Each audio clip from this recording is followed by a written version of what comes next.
嗨，大家好，我是坦平叔。今天是2025年5月18号。这期咱们先不聊胡适，周末胡适也没有什么正经的新闻。我们这一期聊一聊机器人以及机器人这个产业。因为我今天在网上看到一篇文章，它这个标题很有意思，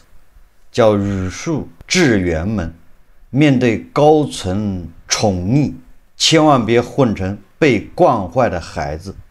从这个标题就能看出，对现在的机器人行业、机器人这些风头正劲的公司应该是一种鞭策。大家也知道，自从春节以后，尤其春晚，语数机器人扭秧歌一下走红之后，掀起了一股人形机器人热，大家的肉眼可见。到前不久，北京亦庄举行的这个人形机器人马拉松比赛，到这个媒体都在宣传杭州六小龙，再到资本市场，所以这个人形机器人确实火了一阵子。但是我们回头再看一看，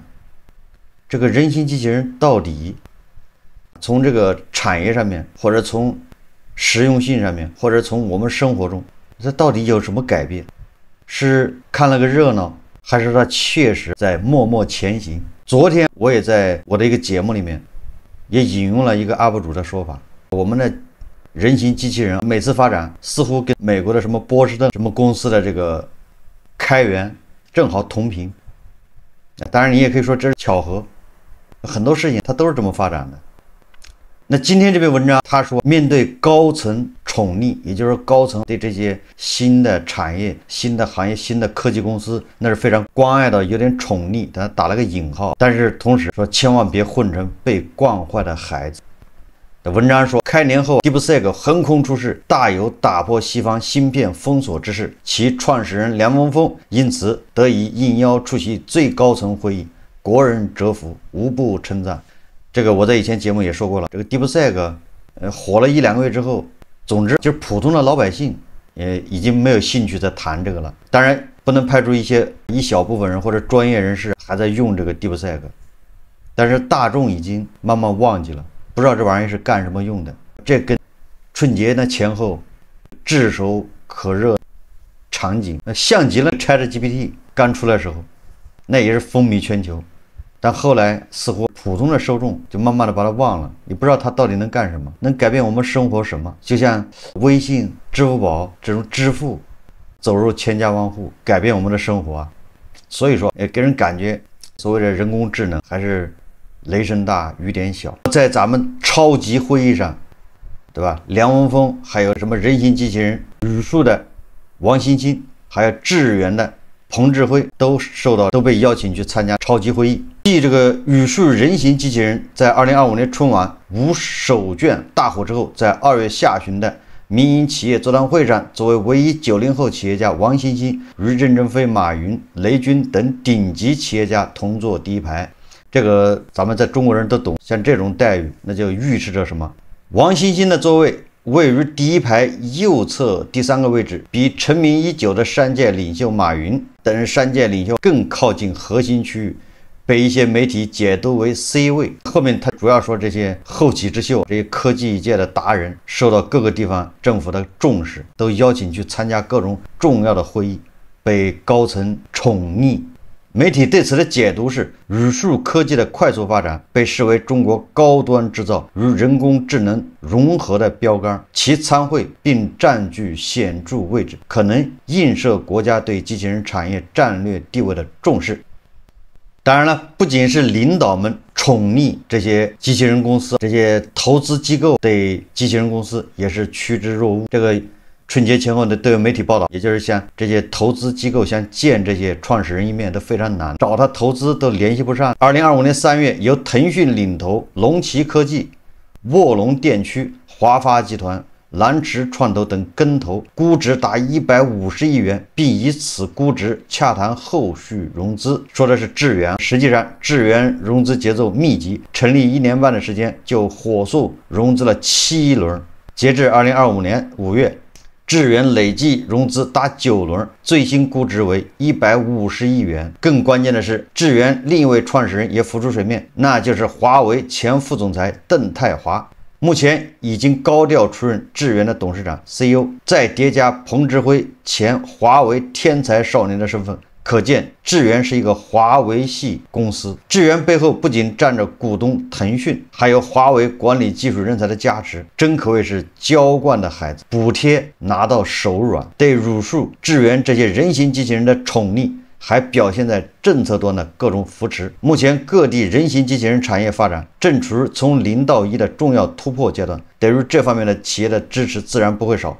2024年以来，多地出台人形机器人专项规划，并通过产业园建设、100亿级基金支持、专项政策激励等方式，加速机器人产业集聚。据 DeepSeek 整理，各地对这些人形机器人 AI 类的企业都有着梯度支持体系。在研发端就会有30%到50%的补贴，在产业端会给予千万级增资补贴，在生态端会给予场景开放，形成闭环支持。各地都有招商引资、发展科技、发展经济的任务，对这类企业的扶持力度会一个比一个强，形成区域竞争加剧的局面。比如深圳、上海、北京等城市补贴力度就显著高于其他地区。北京世锦山区针对多模态大模型、运动控制算法、核心零部件等技术研发，按研发投入的30%给予补贴，就是你一年研发投入1个亿，那世锦山区政府给你投3000万，补贴3000万，这什么概念啊？当然了，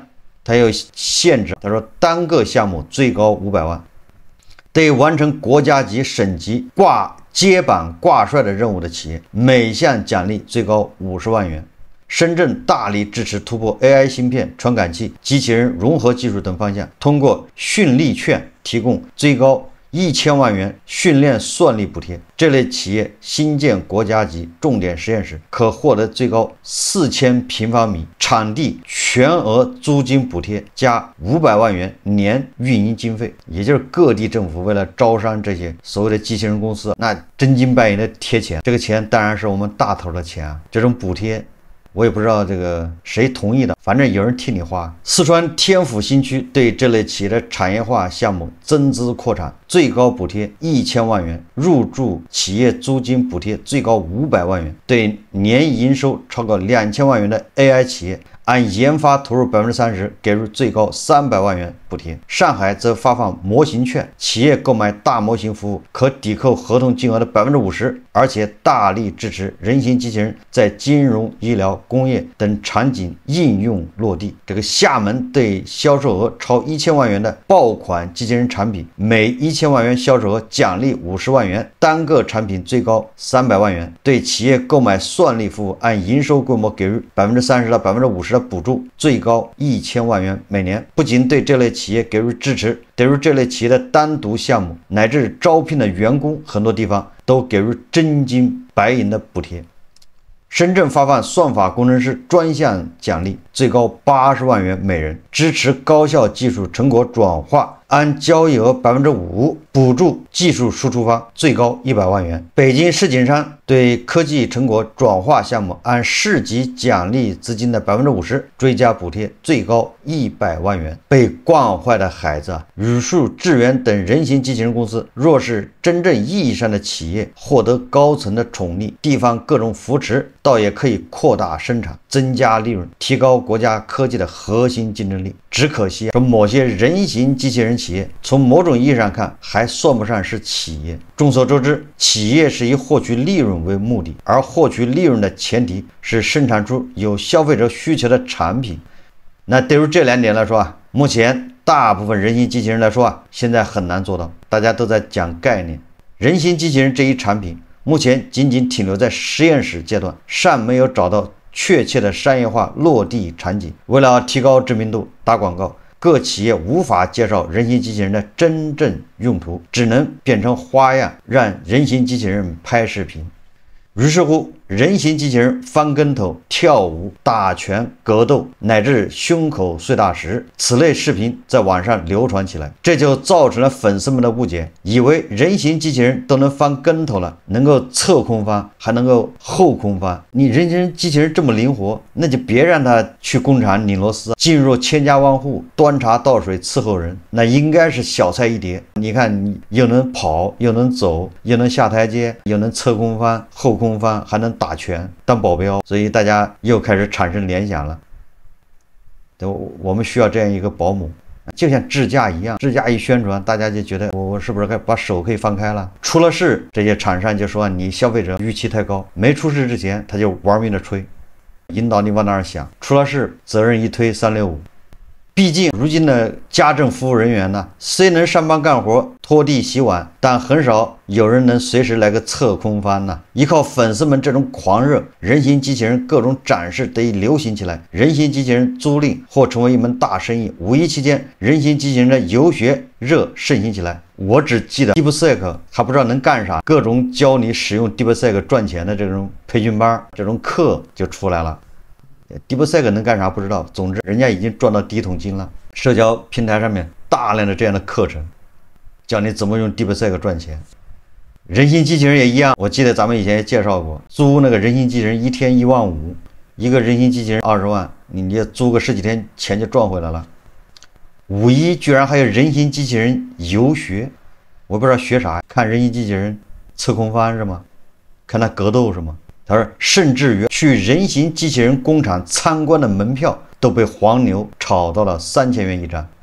殊不知，我国的这些人形机器人距离进工厂打工、进家当保姆路途还十分遥远。投资人朱啸虎，就是金沙江创投的这个朱啸虎，认为人形机器人还停留在只会翻跟头的阶段，没有商业化落地场景。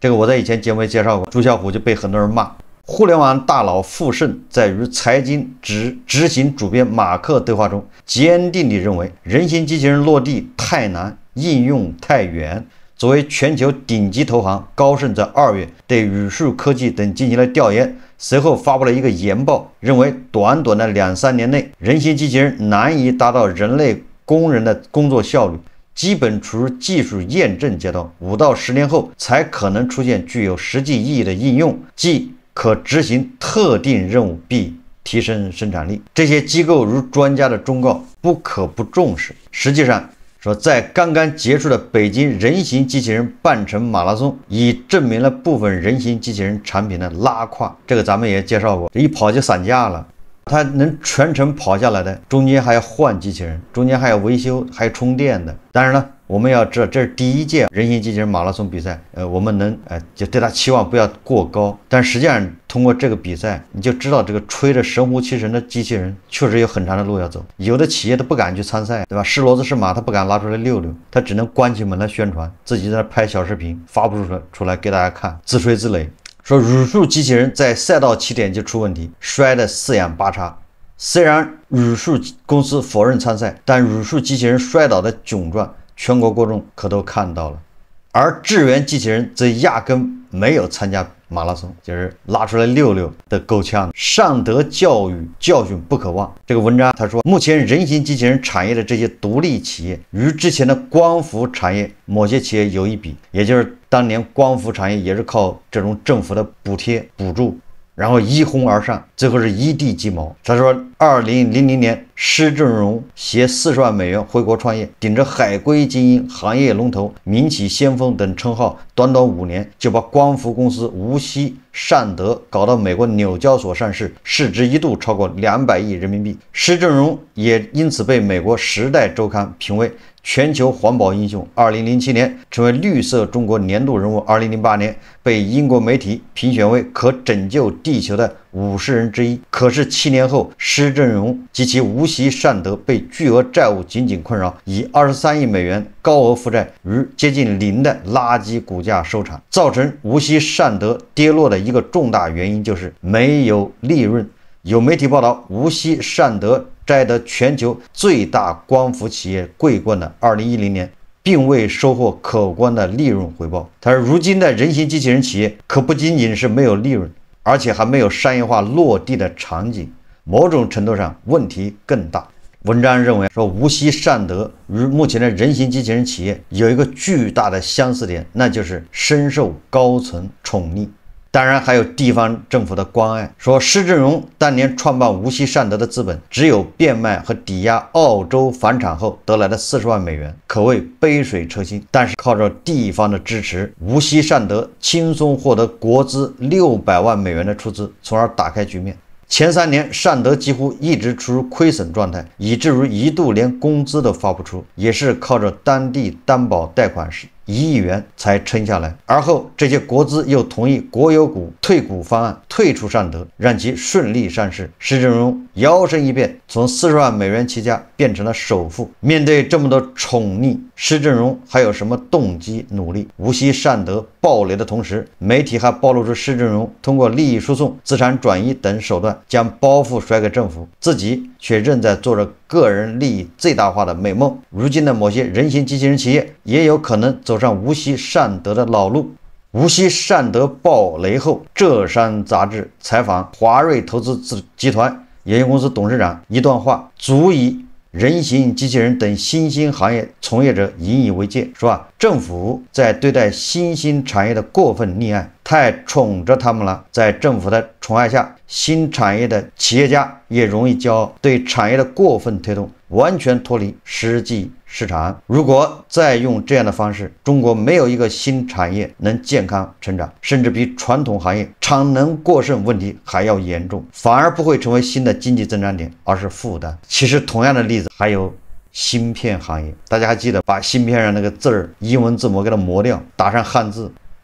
中国芯，跟那个机器人是一模一样。各地政府都趋之若鹜，都疯狂的搞产业园。你只要是搞芯片的，你来，我给你地免费。有的企业甚至不知道从哪儿七倒八倒的，倒了一台二手叫什么，叫阿萨姆斯，那个就是光刻机，就冲这么一台光刻机，它就能融资多少个亿，就开始搞芯片了。大概6、7年前，这种报道是不是特别多？是不是现在一地鸡毛啊？我们的新兴产业要不要发展？我觉得肯定是要发展的。那看怎么发展。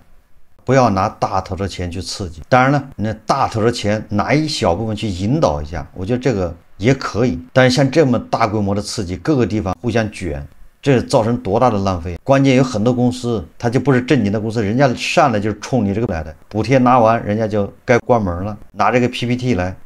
拿着国外的人家开源的源代码，几个人在那改一改，就可以拿来骗补贴了。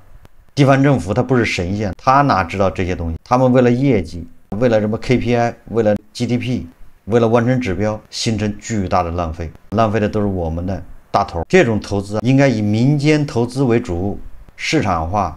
政府只是稍微引导一下。你到我这工业园来，我给你租金稍微便宜一点，应该是以民间的投资。你比如说金沙江创投，你这些人你们觉得好，你投钱；你要觉得不好，你就别投，经得起市场检验。这样，即便它黄了，那是个人投资人，你们吃亏；如果火了，你就跟着后面占便宜。没有必要让大头来承担风险，大头是我们的钱。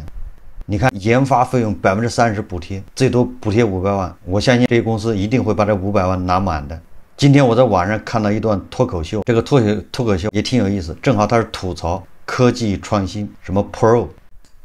也就是我们的科技创新，有的时候叫溢出。什么？你冰箱要有 WiFi 功能，你冰箱都 Pro， 就像我今天说小米速汽车一样的，也不知道这无歘什么意思。以后那个冰箱是不是也来个无歘？今天聊这个，不是说反对科技创新，不是反对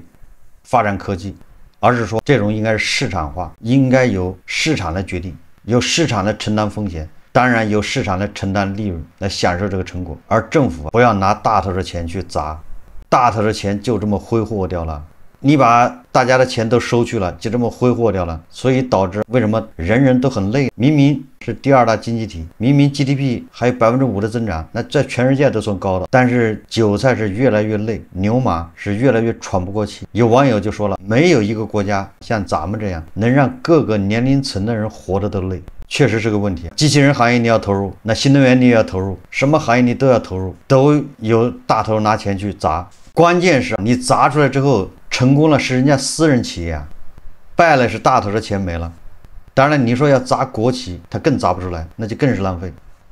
所以这个问题很严重，所以应该紧急叫停地方政府真金白银的去砸这些所谓的机器人公司，改成引导。让民营企业，你让阿里、让腾讯你就投钱，让华为你喜欢你多投，让字节跳动去投，不是有钱吗？